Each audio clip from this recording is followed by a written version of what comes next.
ዛሬ አዲስ ስም እናወጣለን። አሰላሙ አለይኩም ወራህመቱላሂ ወበረካቱ። እንዴት ናችሁ ሙስሊም ወንድምና እህቶች? እኔ ጋር ሁሉ ሰላም ነው አልሐምዱሊላህ። ዛሬ እንግዲህ እስልምናን ከተቀበልኩ አራተኛ ጁማኤ ነው ዛሬ አልሐምዱሊላህ። በጣም ደስተኛ ነኝ። ግን ከሙስሊም ማህበረሰቡ ጋር ሊያግባባ የሚችል አንድ ስም ግዴታ አስፈላጊ ሆኖ ስለተገኘ ዛሬ ያንን አዲስ ስም አስተዋውቃችኋለሁኝ። ይሄ መልእክት ለብዙ ሰው ደግሞ እንዲደርስ ሼር ኮፕ ሊንክ አድርጉት። አካውንቴም ላይ በጣም ሪፖርት በዝቷል።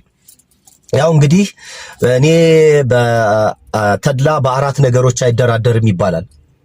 ለአፋር አካባቢ ያለኝ ፍቅር ይታወቃል። እንደገና በጣም አንድ የምወደው ደግሞ ሱልጣን አለ። ሱልጣን ሐንፈሪ አሊሚራህ በጣም የምወደው ጀግና ሰው ነው። ሌላው ደግሞ ፕሮፌሰር መስፍን ወልደ ማርያም ናቸው።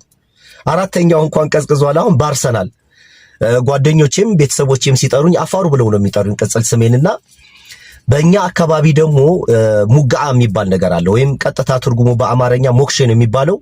ግን በአፋር ሙጋዓ በጣም ክብር አለው። ትልቅ ዝምድና ነው፣ ትልቅ ክብር ነው። ዝም ብሎ ይሙጋዓ ሲባል ዝም ብሎ እንደዛ አይባልም።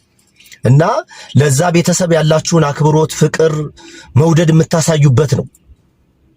እና በብዛት የአፋር እናቶች ሲወልዱ ወንድ ልጅ ሲወልዱ የመጀመሪያ ልጃቸውን ለአባታቸው ስም ነው የሚሰጡት።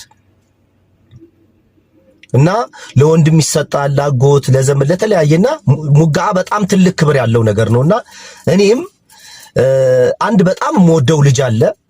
በዛ የሱ ሙጋዓ ነው መሆን የምፈልገው። በጣም ነው የምወደው። መውደድ ስላችሁ እንዲህ ዝም ብሎ በዋዛ አይደለም። በጣም ነው የምወደው። የዛን ልጅ ስም ነው መያዝ የፈለኩት፣ ወይም የሱ ሙጋዓ ነው መሆን የፈለኩት። እኔ ያ ልጅ